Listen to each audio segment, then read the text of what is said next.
Ang paksa po natin ngayon ay may pamagat na igalang, ibigin, at matakot. Ang mga version ng Biblia natin gagamitin ay ang bagong ang Biblia, New King James Version, liban na kung babanggitin. Ang ating pamagat, mga kapatid, ay hinango natin sa ating main verse, yung sa 1 Pedro 2:17. Basahin natin ang 1 Pedro 2:17. Ang sabi ng Apostol Pedro, igalang ninyo ang lahat ng mga tao. Ibigin ninyo ang kapatiran. Matakot kayo sa Diyos. Igalang ninyo ang hari. So, ang title natin, igalang, ibigin, at matakot.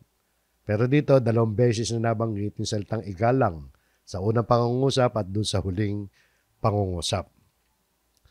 Bagamat 1 beses lang natin nilagay sa title yung igalang kasi magiging redundant no? Kaya, pero paano kasi ng kahulugan yan? Pero dalawa ang pinatutungkulan yung pagbibigay diin ni Apostol Pedro rito. Kaya yung lesson natin mga kapatid ay gugutay-gutay natin ang talatang yan.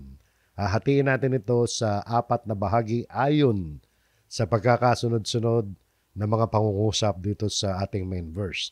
Yung una, di ba? Igalang ninyo ang lahat ng tao. Honor all people.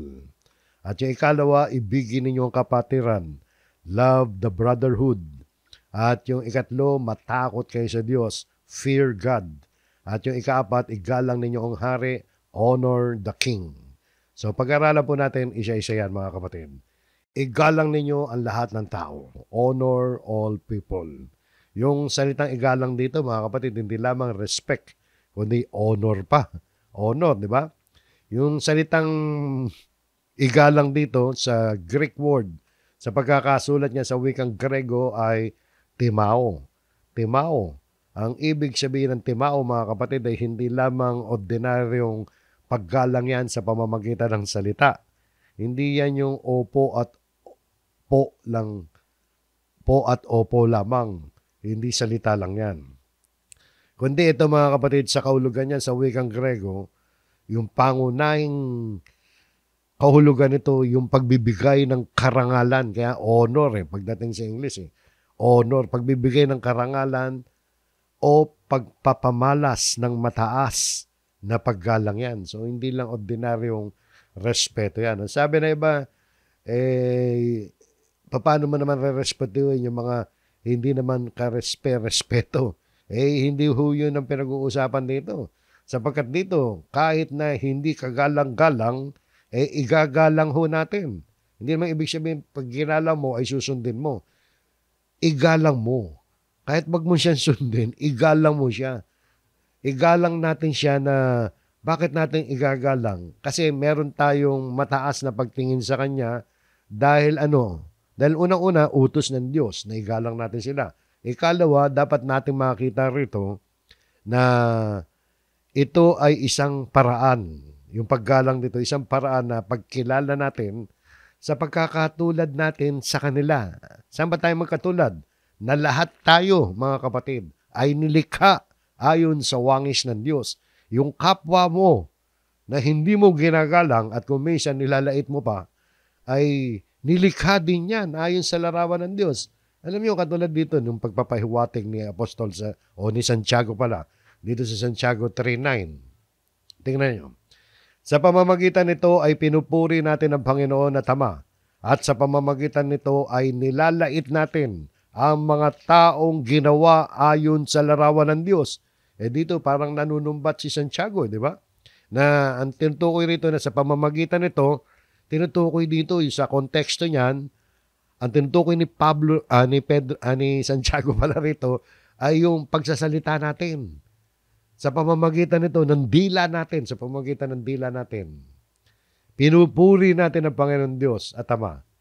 Pero yung dila din natin na yan, sa kabilang banda, yan din ang ginagamit natin sa panlalait na mga taong ginawa ayon sa larawan ng Diyos. Parang binibigyan din dito ni Santiago na huwag mong lalaitin yung kapwa mo sapagkat katulad natin, sila man ay nilikha ayon sa wangis o larawan ng Diyos. So ganun yun mga kapatid. igalang ninyo ang lahat ng mga tao. Dahil tinitingnan natin sila na katulad din natin na pare-pareho tayo nilikha ayon sa wangis ng Diyos. Kahit hindi pa kagalang-galang yan, tao yan eh. Nilikha rin ng Diyos yan ayon sa kanyang wangis. Alam niyo ba mga kapatid, yung salitang igalang dito sa Greek word timao, no? Honor yan. Yan din ang mga salitang ginamit dito sa ilang mga talata ng Biblia tungkol sa paggalang sa ibang aspeto ng buhay natin. Katulad halimbawa yung paggalang sa mga magulang natin. Alam natin na yan ay importanteng utos. Sabi rito sa Efesos 6:2, igalang mo ang iyong ama at ina. Ito ang unang utos na may pangako. So hindi lang respeto yan, kundi honor. Honor your father and mother. Yun din ang ginamit ni Pedro doon sa salitang igalang ninyo ang lahat ng tao. Parehong ng Greek word na ginamit dyan, timahu. So yun po mga kapatid. At yan din yung ginamit ng Panginoon sa Kristo nung sabihin niya rito sa 1:5-23, yung paggalang sa Diyos to. At paggalang din sa ating Panginoon sa Kristo. Kung papansinin ninyo mga kapatid dito sa 5:23, salita mismo ng Panginoon ito, upang parangalan ng lahat ng mga anak, ng lahat ang anak, yun pala, upang parangalan ng lahat ang anak, ibig sabihin, parangalan ng lahat ng mga tao, ang anak, si Jesus yan. Nagaya rin ng kanilang pagpaparangal sa ama. Ang hindi nagpaparangal sa anak ay hindi nagpaparangal sa ama na sa kanya'y nagsugo. So dito nakita natin yung paggalang o pagpaparangal sa Diyos at kay Hesukristo. Yung salitang parangalan, pagpaparangal, nagpaparangal ay, kung papansin ninyo sa English, iisa lang ang word niyan. Honor. Honor the Son. Honor the Father. Honor the Son. Honor the Father. Dalawang beses na banggit ng Panginoon sa Kristo yung honor the Son tsaka honor the Father, di ba? Yun din yung mga salitang ginamit dito sa ating verse, mga kapatid, na igalang ninyo ang lahat ng mga tao. So, ang unang utos sa talatang ito, igalang natin ang lahat. Kahit may hindi kagalang-galang yan eh. Huwag kayong maniwala na igagalang nyo lang yung mga kagalang-galang. Hindi totoo yun. Sa tao, totoo yun, pero sa Diyos hindi. Utos sa ating mga Kristiyano, igalang natin ang lahat ng mga tao. Sino man ang ating kapwa, mayaman man yan o mahirap, bata man o matanda, lalaki man o babae, nilikha ng Diyos yan na may natatanging halaga at karapatan. Yung paggalang sa kapwa ay hindi lamang pagpapakita ng mabuting asal yan, kundi isang patunay yan ng ating pagkakakilanlan bilang mga tunay na mga Kristiyano. Yan po mga kapatid. Ngayon, paano natin ipapakita ito?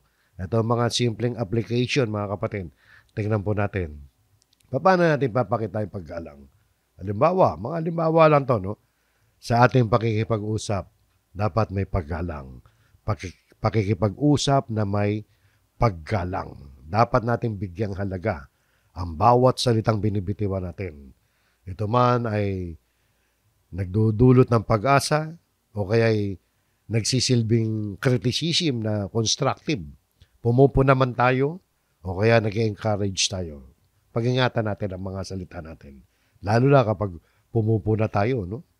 Sa ganitong paraan, mga kapatid, kapag merong paggalang ang bawat salita natin, kahit kontra pa tayo, ipinakikita natin ang ating tunay na respeto at malasakit sa kapwa natin. Paggalang sa kapwa yan. Kaya yung sumunod na punto natin dito, sa practical application itong paggalang, pagbibigayan ng halaga sa opinion ng iba. Maaaring magkakaiba tayo ng pananaw sa pananampalataya, sa politika, pero mahalaga mga kapatid, meron tayong pagpapahalaga sa opinion din ng iba. Igalang natin. Hindi naman ibig sabihin na iginalang mo, tinanggap mo na yung opinion. Kahit hindi mo tanggapin yung kanyang opinion, magkaroon ka ng paggalang. Huwag kayong magmumurahan.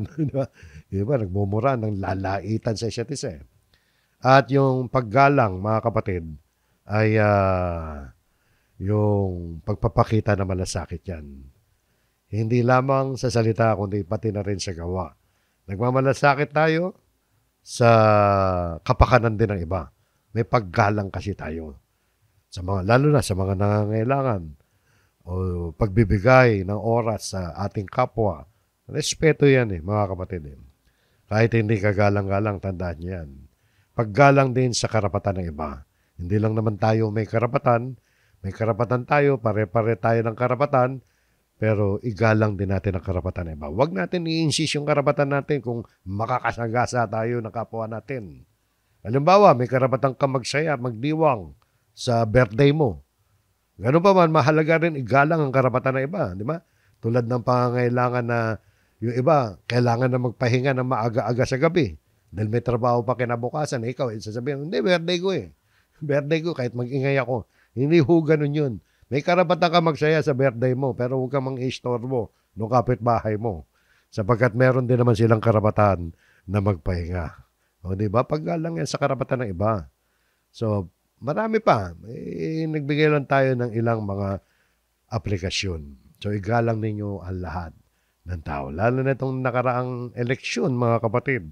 Pag nagbabasa ka din sa social media, mga comment, parang wala nang respeto ang isa't isa sa isa't isa. Nagmumurahan na nga Nanlalaitan So, kita nyo, no? Paggalang mo. Maski magkaiba tayo ng paniniwala, maski sabihin na natin sa reliyon, hindi naman ibig sabihin na iginalang mo yung nagsasalita ng maling aral, pwede mo na siyang bastusin o tanggapin yung kanyang aral. Pwede mong hindi tanggapin ang aral niya, lalo kung mali ang aral niya, pero respeto pa rin, mga kapatid. Hindi lang respeto to, honor, di ba? So, igalang ninyo ang lahat ng tao. At yung ikalawa, mga kapatid, sa talata, ikalawang pangungusap dyan, ibigin ninyo ang kapatiran. Sabi dyan, di ba? Igalang ninyo ang lahat ng mga tao, ibigin ninyo ang kapatiran. Yung salitang kapatiran, tumutukoy yan sa pamayanang Kristiyano. Partikular yan sa kapwa natin mananampalataya. Ibig sabihin, more saan yan, mga kapatid? More, pero hindi naman limitado lang sa iglesia lokal. Sa local church na kinabibilangan mo, yan ang pinakamalapit mong kapatiran kung maghahanap ka pa ng international, bahala ka, pwede rin naman yan. Applicable din yan sa international. Kaya hindi nga natin makilala sa panahon natin ngayon. Marami nagpapanggap na sila lamang ang tamang iglesia, sila lamang ang dapat aniban. Ibang usapan yon mga kapatid. So, yung kapatiran nito, mas ma-apply natin itong talatang ito, yung pangungusap na yan, sa local church na kinabibilangan natin. Na sabi rito ay ibigin ninyo ang kapatiran. Yung salitang pag-ibig, madalas nating matalakayan dito. Pero papaalala ko lang sa inyo, yung ibigin dito mga kapatid sa pagkakasulat niya sa wikang Grego ay agapao. Yung agapao, yan yung verb, action word ng agape o love. Ibig sabihin mga kapatid, yung agapaw, yung ibigin, yan nagpapahiwatig sa atin na yung pag-ibig na nasa atin, na i-apply natin sa kapatiran, ay hindi lamang sa pamamagitan ng salita yan. Kundi ini-exercise natin yan, merong aksyon yung pag-ibig natin. Yung pag-ibig na kumikilos, yung pag-ibig na gumagawa, hindi yung I love you lang. I love you lang. Wala namang halaga yung salitang I love you lang kung hindi naman natin i-apply ng may aksyon. So, ang sabi nito, ibigin ninyo ang kapatiran. Kaya dito nakikita natin, action word kasi, yung agapaw, nakikita natin dito, sa pag-aksyon ng pag-ibig, nandyan yung sacrificial. Sacrificial love yan. Ano ibig sabihin sacrificial? Yung sakripisyo. Di ba? Yung agapaw ay hindi lamang basta damdamin ng pag-ibig. Kundi isang aktibong kilos yan, pagpapakita ng pagmamahal na handang magsakripisyo para sa kapakanan ng iba na katulad ng pag-ibig na inialay ni Kristo sa atin. So, ipinapayag nito yung tawag sa atin, yung pagkakatawag sa atin na magmahal nang hindi tayo humihingi ng kapalit o kahit na may kahinaan man o pagkukulang ang ating kapwa, mamahalin natin yan. obligado tayo mga kapatid. Yung ibigin, hindi mo kailangan maghintay na maramdaman mo yan. Isagawa mo yan. Ibig sabihin mga kapatid ay yan ay ang pag-a-apply ng pagkilos ng pagmamahal. Pagkilos ng pagmamahal, kailangan ipakita yan sa pamamagitan ng aksyon. Sa pag in-apply natin ito sa buhay, itong nasa 1 Pedro 2:17, na ibigin ninyo ang kapatiran.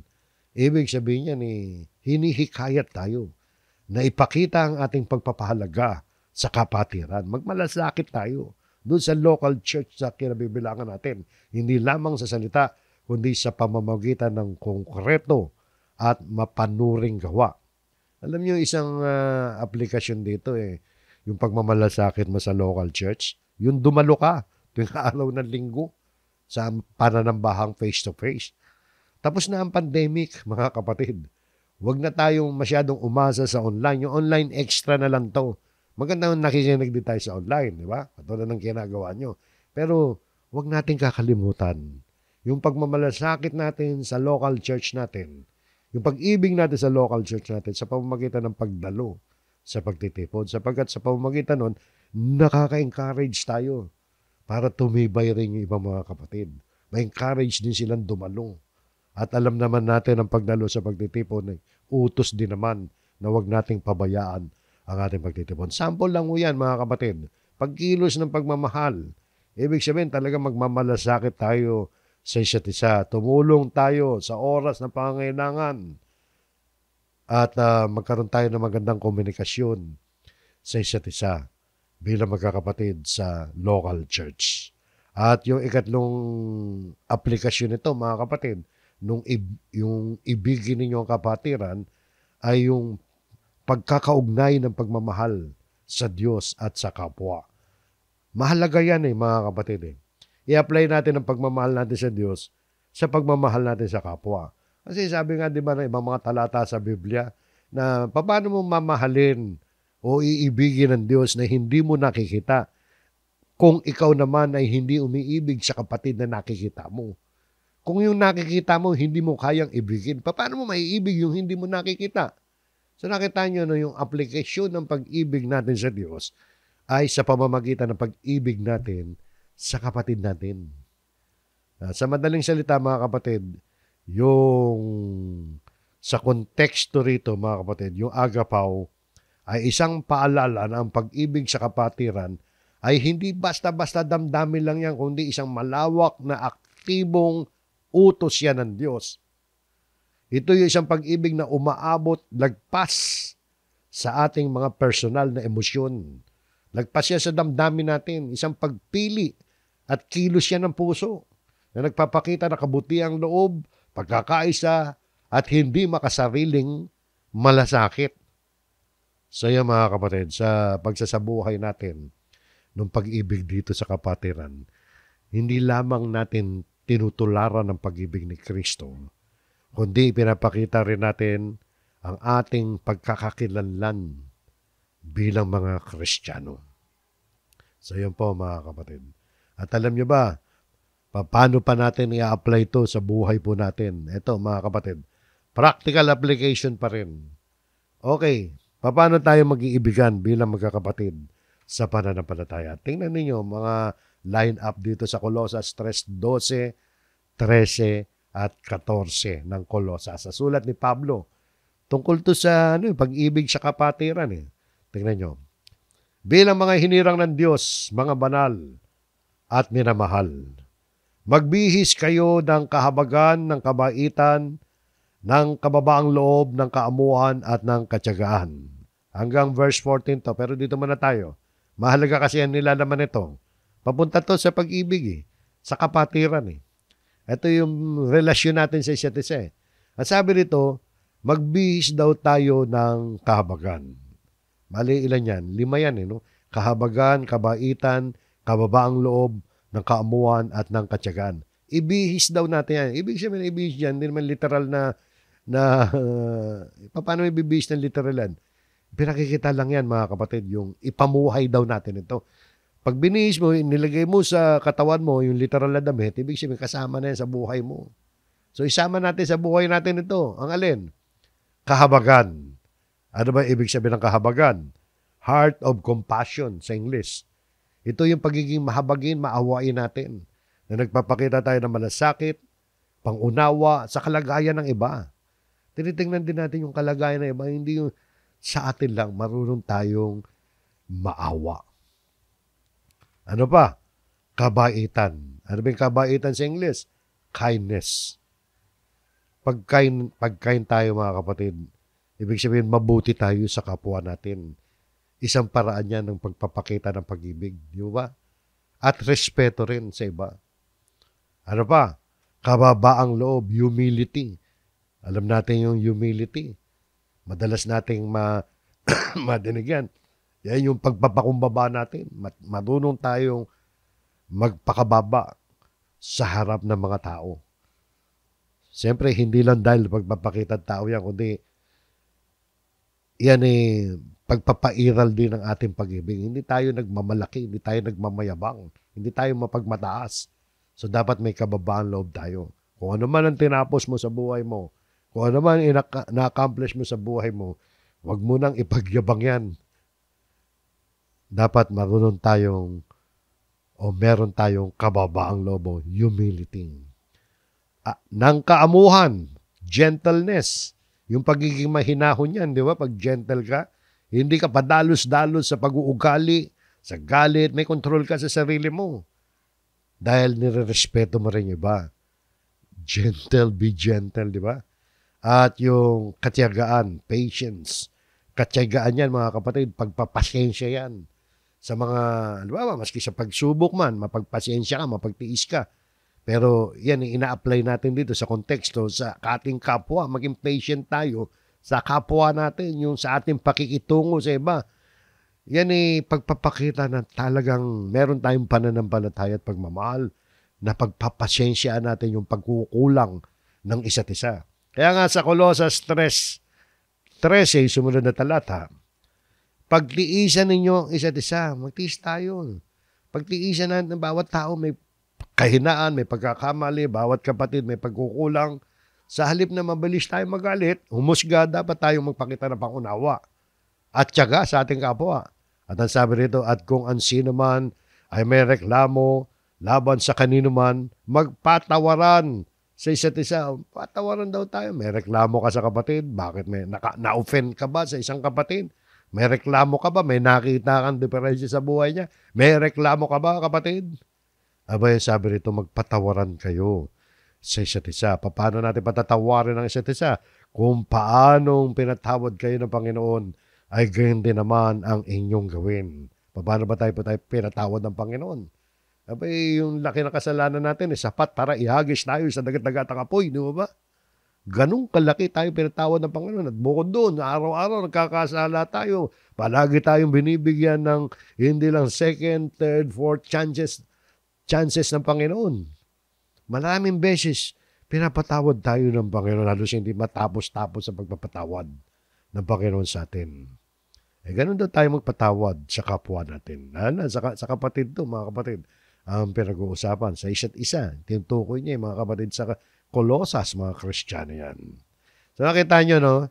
Ganyan natin bibigyan aplikasyon yung iibigin natin ng kapatiran. At ito pa sabi, sumunod na talata hanggang 14 yan, di ba? At higit sa lahat ng mga bagay nito, pag sinabing higit sa lahat ng mga bagay nito, yung tinutukoy niya mga bagay nito, yung binabanggit ito sa Colossus 3:12 hanggang 13, na binasa natin, ano yun? Higit daw sa lahat ng kahabagan, kabaitan, kababaang loob, kaamuan, katyagaan at pagpapatawad, higit daw sa lahat niyang yan, ay magbihis kayo ng pag-ibig. Ibuhay daw natin ang pag-ibig. Pagdidiin to sa pag-ibig, ha? Yung pag-ibig talaga na ayon sa pagtuturo ng banal na kasulatan. Pag sinabi magbihis, katulad ng sabi natin kanina, ipamuhay natin ang pag-ibig. No? Sa ibabaw ng lahat ng mga katangiang yan, sapagkat ang pag-ibig na siyang tali ng kasakdalan. Tali ng kasakdalan. Which is the bond of perfection. Tali, literal. Imagine niyo yung literal na tali. Halimbawa sa walis tingting. Maraming stick, di ba? Ang walis tingting. May tali yan. Ibig sabihin, naging tunay na walis tingting siya dahil sa itinali siya. Ganon din mga kapatid, parang lumalabas dito, yung pag-ibig ang nagtatali sa lahat ng mga magagandang katangian na yan na ipinayo ni Pablo dito sa Colosas 3:12-13. Itinali niya yung kaabagan, kabaitan, kababaang loob, kaamuhan, katyagaan, pagpapatawad at iba pang magagandang katangian. Pinagsama-sama yan sa pamamagitan ng tali ng kasakdalan. Ano yung tali ng kasakdalan? Pag-ibig. At kapag sinabing kasakdalan, ibig sabihin, yan ay nangangahulugan ng spiritual na kaganapan, completeness ng ating spiritualidad, ng ating pananampalataya. Ibig sabihin, yung pag-ibig, kapag tayo merong kahabagan, gawin natin yan sa pamamagitan ng pag-ibig. Kabaitan. Kaya ka mabait dahil may pag-ibig ka. May kababaang loob ka dahil may pag-ibig ka. Kaamuhan. Kaya ka maamo dahil may pag-ibig ka. Katyagaan. Matyaga ka. Mapagtiis ka dahil may pag-ibig ka. At nagpapatawad ka dahil merong kang pag-ibig. So, ganyan natin iibigin, mga kapatid, ang kapatiran. Talagang ano yan, mga kapatid, matindi yan. Mahalin natin, magmalasakit tayo sa kapatiran na kinabibilangan po natin. At yung ikatlong pangungusap sa talata, yan yung ikatlong punto natin, yung sabihin dito yung matakot kayo sa Diyos. Diba? Igalang ninyo ang lahat ng mga tao, ibigin ninyo ang kapatiran, matakot kayo sa Diyos. Kapag sinabing takot, hindi ito nangangahulugan. Yung matakot dito, yung fear, hindi ito yung fear sa horror. Para baga natatakot ka sa aswang o sa multo o kaya sa panganib. No? Hindi yun. Yung takot na yun ay nagpapalayo sa iyo. Pag natatakot ka sa sawa o sa ahas na makamandag, hindi ka lalapit. Pero dito mga kapatid, yung takot dito, yung takot sa Diyos na tinutukoy ng Biblia, hindi yan yung takot na maglalayo sa atin sa Kanya. Kundi yan yung takot na maglalapit sa atin sa Kanya. Yan yung takot na nagtuturo at nagpapabanal sa atin. Kaya nga sabi sa Kawikaan, sabi rito, ang takot sa Panginoon ang pasimula ng karunungan. Yan ang pundasyon, mga kapatid, yung takot sa Panginoon. Magkakaroon tayo ng wisdom. Yung takot nito ay hindi nangangahulugan ng pangamba o takot na dulot ng parusa, kundi isang malalim na paggalang yan, pagsamba at pagpapahalaga sa Diyos. Malalim na respeto yan sa Diyos.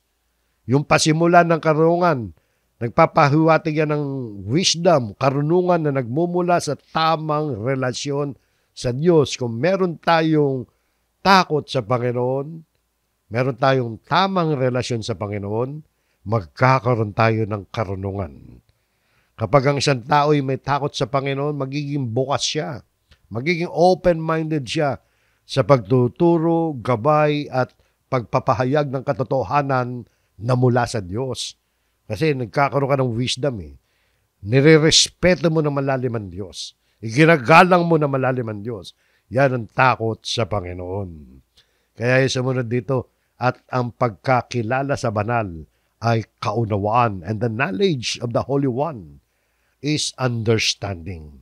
Pagkakilala sa banal, ibig sabihin malalim yung pagkaunawa natin sa relasyon natin sa Diyos. At alam niyo mga kapatid, nagagawa lang natin yan, mararating lamang natin yan kapag tayo patuloy na nag-aaral ng salita ng Diyos. Sapagkat ang salita ng Diyos ang siyang magtuturo sa atin ng malaliman kung sino ang Diyos at kung ano ang Diyos sa atin. Yan ang magpapalalim ng ating relasyon sa Diyos. Kapag ang isang tao ay may pagkakilala sa Diyos, nagkakaroon siya ng mas matibay na pundasyon ng pagsasagawa ng matatalinong desisyon. Kasi inaayon mo doon sa karunungan na itinuturo sa iyo ng Diyos. So yan yung mga kapatid, yung matakot kayo sa Diyos. Kaya dito mga kapatid, ang nakikita natin tungkol sa matakot kayo sa Diyos, kung i-apply naman ulit natin ito sa buhay po natin. Unang-una, pag sinabing matakot kayo sa Diyos, yan ay takot na may paggalang. Respetong malalim yan. Yung takot sa Diyos ay hindi yung tulad sa mga bagay na natatakot tayo sa kapahamakan. Hindi po yun. Kundi takot na may paggalang yan. Tulad ng isang mabuting anak na nagmamahal at gumagalang sa kanyang magulang halimbawa. Diba? Pero yung anak ba na gumagalang sa magulang niya, natatakot ba sa parents niya? Hindi naman eh. May close pa nga sila eh. O ganun din mga kapatid, yung takot natin sa Diyos. Hindi yan nagmumula sa takot sa parusa, kundi pagkilala yan. Pagkilala sa kadakilaan at kabanalan ng Diyos. At yung takot sa Panginoon number 2, yan ang nagpapalapit sa atin sa Diyos. Sa halip na lumayo tayo sa Diyos, dahil tayo may takot sa Kanya, ay lalo tayong napapalapit. Kapag nauunawaan natin kung sino ang Diyos, kung ano ang Kanyang kapangyarihan, ang Kanyang katwiran, ang Kanyang pag-ibig, dahil natututunan natin yan sa pamamagitan ng pag-aaral ng salita ng Diyos, ay nagkakaroon tayo ng matinding paggalang at pananabik na sundin siya. At ang takot sa Panginoon, mga kapatid, takot sa Diyos, takot yan na nagpapakita ng pagsunod. Dahil na-develop na yung iyong karunungan, susunod ka ngayon. Yung takot sa Diyos, nagpapalakas yan ng ating pagsunod. Tulad ng isang manggagawa na may respeto sa kanyang amo, tayo rin bilang mga anak ng Diyos ay nais nating sumunod sa kanyang mga utos. Kaya nakikita natin siya o hindi. Dahil alam natin nakikita tayo ng Diyos. Ganon din naman yung mabuting employee, manggagawa. Kahit hindi siya nakikita ng kanyang amo dahil may paggalang siya sa kanyang amo, nagtatrabaho siya ng mahusay kahit wala yung kanyang amo. Hindi siya nag-aaksaya ng oras, hindi siya nagnanakaw ng oras, di ba? O, kasi yung takot dito mga kapatid, nagpapakita yan ng pagsunod. At ang takot mga kapatid, nagpapakita rin yan ng pag-ibig. Ang takot sa Diyos at ang pag-ibig sa Diyos, hindi po magkasalungat yan. Sa katunayan, yung takot sa Diyos ay nagmumula sa pagkilala sa kanyang pag-ibig. Kaya tayo natatakot sa Diyos. Hindi dahil horror, kundi nakilala natin, naunawaan natin ang pag-ibig ng Diyos sa atin. Kapag nalalaman natin kung gaano kabuti, kung gaano katuwid, at kapag naintindihan natin ang pagmamahal ng Diyos sa atin, talagang magpapakumbaba tayo at magpapatsakop tayo sa Kanya. Kaya mga kapatid, kapag tayo'y namumuhay halimbawa ng matuwid, kahit walang nakakakita sa atin, yun, may takot tayo sa Diyos. Kapag iniiwasan natin ang kasalanan, kahit mahirap, yun, may takot tayo sa Diyos. Kapag inuuna natin ang kalooban ng Diyos kaysa sa ating sariling kagustuhan, yun, may takot tayo sa Diyos. Yan ang takot sa Diyos. At ang sabi ni Pedro, matakot tayo sa Diyos. So nakatatlo na tayo mga kapatid, sana lang. Igalang ninyo ang lahat ng tao. Kailangan natin yan sa buhay. Ibigin ninyo ang kapatiran. Pagmamalasakit yan sa kapatiran natin. At matakot tayo sa Diyos. At ang huli mga kapatid na bahagi at uling punto ng ating lesson, igalang ninyo ang hari. Wala naman tayong hari. Meron tayong presidente. O ganun natin i-apply yan, mga kapatid. Hindi natin pinag-uusapan ng politika rito, mga kapatid. At wala tayong kinikilingan na presidente. O ngayon, i-apply natin literally sa buhay natin ngayon. Sino ba presidente natin ngayon? Si BBM, di ba? Si Pangulo Marcos Jr. Kung binoto mo man siya o hindi, igalang mo si BBM. Huwag mo mumurahin yan. Huwag mo mumurahin yan, hindi paggalang yan. Alam natin ibig sabihin ng paggalang, di ba? Pinag-aralan natin yung igalang, yung timao, si Greek word, di ba? Malalim na respeto yan. Dahil siya man ay nilikha ng Diyos. Dito naman, hari siya. Hari. Okay, wala tayo hari. Pangulo nga. At hindi lang Pangulo Marcos, kundi tumutukoy yan sa sitwasyon natin ngayon sa mga namumuno sa ating lipunan. Maaring barangay chairman nyo, mayor, di ba? gobernador, yung mga namumuno sa ating mga leader ng ating bansa, gagalang mo natin yan. Kahit hindi natin kapartido yan. Kahit kalaban natin ng panahon ng eleksyon. Mga kapatid, utos yan. At alam nyo, tingnan nyo, igalang ninyo ang hari. Si Pedro, sinulat niyan. Sino ba yung hari nung panahon na yan? Si Nero. Si Nero. Yung nang-usig, nagpapatay na marami mga Kristiyano sa Roma. Pero ganun pa man, malinaw ang utos. Igalang ninyo ang hari. Kasi mga kapatid, kung titingnan natin dito, katulad din nung pinag-aralan natin, sa Roma Kapitulo 13, talatang 1 onward, pinag-aralan natin yan mga 2 linggo bago ang eleksyon para ipaalala sa mga kapatid na sino man ang manalo dyan, sino man ang maupo riyan, sino man ang namumuno sa atin, dapat igalang mo natin. Sapagkat tayo naniniwala na ang mga hari, ang mga namumuno, kahit hindi ka galang-galang yan inilagay ng Diyos yan para gawing kasangkapan sa pagpapasaayos ng lipunan. Tingnan nyo, ang verse natin, main verse, 1 Pedro 2:17. Bago dumating ang 1 Pedro 2:17, tingnan natin yung mga naunang talata na may kaugnayan dyan.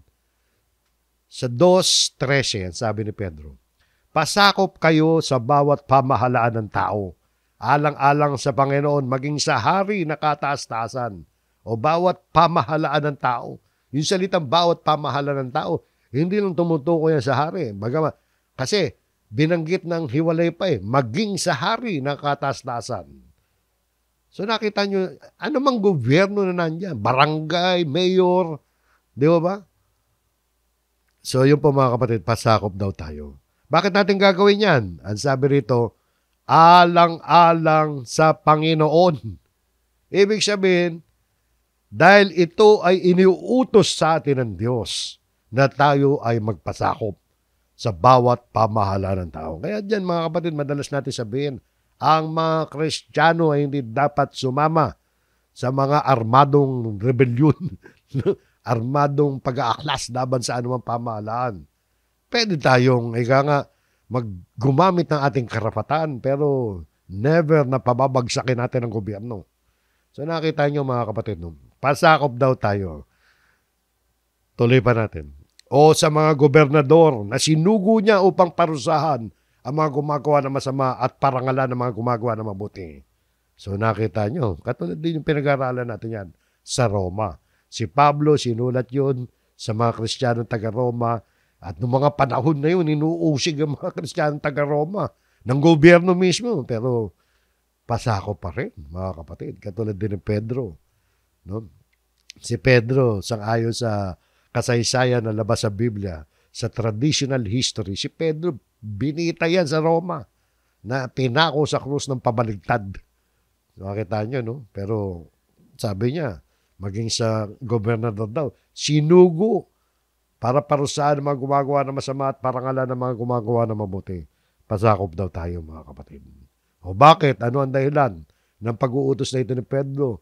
Sa sumunod na talata, sapagkat gayon ang kalooban ng Diyos na dahil sa paggawa ng mabuti ay inyong mapatahimik ang kamangmangan ng mga taong hangal. Yun yung kanyang ginawan dahilan. Pinakikita ng talatang ito na nararapat na makita ang kabutihan sa ating mga kilos at pamumuhay para maging patotoo tayo, maging testimony tayo, mapatahimik natin ang kamangmangan ng mga taong hangal para sila man ay matuto mula sa buhay natin. Sa halip na lumaban tayo ng hindi magandang laban, gumanti tayo, magsalita tayo ng kamangmangan, magmura tayo, ipakita natin mga kapatid na tayo'y gumagawa na mabuti. Kahit na katulad nito, nung panahon na yun, nakakaranas sila ng mga pag-uusig. So yun po mga kapatid, paano natin i-apply ba yan sa buhay natin? Mga aplikasyon, mga hakbang sa pagpapakita ng paggalang sa ating gobyerno. Pagpapakita ng pagsunod sa batas. No? Number 1, dapat maging mabuting mamamayan tayo. Sundin natin ang batas. Sumunod tayo kung ano yung patakaran ng ating lipunan. Ang hangganan niya napag-aralan na natin, di ba? Hindi lang natin susundin ang batas kapag sumalungat na yan sa utos ng Diyos. Hindi naman sumasalungat eh. Mapalad nga tayo dito sa Pilipinas eh. Ang gobyerno natin hindi naman nag-uutos ng mga bagay na salungat eh. Sa salita ng Diyos eh. At pagbibigay ng karampatang pagkilala. Sa pamamagitan ng paggalang sa ating mga leader, ipinapakita natin yung ating pagpapahalaga sa kaayusan at katahimikan ng ating lipunan. So makipag-cooperate tayo alang-alang sa kapayapaan at alang-alang sa Panginoon. Paggamit ng boses sa mabuting paraan, kahit na tayo maaaring magkakaiba-iba na opinion, lalo na pag-eleksyon dito sa Facebook, mga kapatid, talaga nagbabanggaan yung mga opinion ng isa't isa. Hirap pa niya, may insultuhan pa eh. Huwag na tayo makipag-insultuhan kung tayo salungat dun sa opinion ng iba. May karapatan nga tayo magsalita pero gawin natin na may paggalang sa kapwa yan. Ito naman sa gobyerno. Kung tayo may angal sa gobyerno, umangal tayo ayon sa karapatan natin. Hindi tayo magagamit ng mga masasamang mga salita. So nakita niyo mga kapatid, hindi man natin lubos na maintindihan ang bawat desisyon ng ating mga leader. Yung paggalang sa kanila ay patunay ng ating pananampalataya sa Diyos. Talagang Kristiyano ka, maging magalang ka sa lahat. So, yan po mga kapatid. Igalang ninyo ang hari, katulad din ng igalang ninyo ang lahat ng mga tao. So, yan po ang ating simpleng-simpleng lesson ngayon mga kapatid. Sa ginawa natin pagtalakay ng 4 na utos balian mga kapatid, ay ating nakikita sa kabuang larawan ng isang pamumuhay Kristiyano na inuugnay ng Biblia sa ating relasyon sa Diyos, relasyon sa ating kapwa, relasyon sa ating pamahalaan. Yung paggalang, pagmamahal at tamang pagkatakot sa Diyos ay hindi magkakahiwalay na konsepto. Kailangan niya may harmony lahat yan. Paggalang sa lahat ng tao, takot sa Panginoon, pag-ibig sa kapatiran, at paggalang sa pamahalaan, dapat may harmony yan sa buhay natin. So, igalang, ibigin, at matakot tayo. Kaya, ang huling mga tagumpili natin, maging inspirasyon tayo sa ating komunidad. Komunidad ng mga mananampalataya o kaya komunidad dito sa barangay po natin. Maging isang halimbawa tayo na tayo merong pagmamahal at paggalang sa kapwa po natin. Maliit man o malaking paraan, ipakita natin ang kabutihan dulot ng ating pananampalataya. Number 2, panatilihin ang balanse sa pagitan ng pananampalataya at ng mundong ito. Ibig sabihin dahil mamuhay tayo ng balance mga kapatid. Habang tayo aktibong nakikilahok sa mga usapin ng lipunan o kaya ng politika, mahalaga manatili tayong tapat sa ating pananagutan sa Diyos. Nawa yung ating paggalang sa pamahalaan, maging salamin yan ng ating pagpapahalaga sa mas mataas na kaayusan at kabanalan. At patuloy na magbagong loob tayo araw-araw. Ang pagkatakot sa Diyos, meron dito, matakot tayo sa Diyos. Kaya dapat patuloy tayo na magbagong loob araw-araw dahil ang pagkatakot sa Diyos ay hindi natatapos sa isang sandali lamang, sa isang tagpo lamang yan. Kundi ito'y isang araw-araw na pagpili na mamuhay tayo na may integridad, pagpapakumbaba at pagpapasalamat. Kung ating pagsasama-samahin lahat yan mga kapatid, yung mga elementong ito tayo magiging tunay na ilaw sa madilim na sanlibutan ito. Kasabay ng paggalang sa kapwa, pagmamahal sa kapatiran, at tamang pagkatakot sa Diyos, mabubuo ang isang komunidad na may malasakit at pagkakaisa. Kaya mga kapatid, sa bawat araw, hayaan natin ang ating pamumuhay ay maging testimonya at patotoo ng paggalang, patotoo ng pagmamahal at tamang pagkatakot sa Diyos. Ipamuhay po natin ang mga salita ng Diyos. So yan po ang ating lesson ngayon na may makatulong ito sa atin para makapamuhay tayo ng ayon sa kalooban ng Diyos. Pagpalain tayong lahat ng Panginoon, tayo po ay muling manalangin.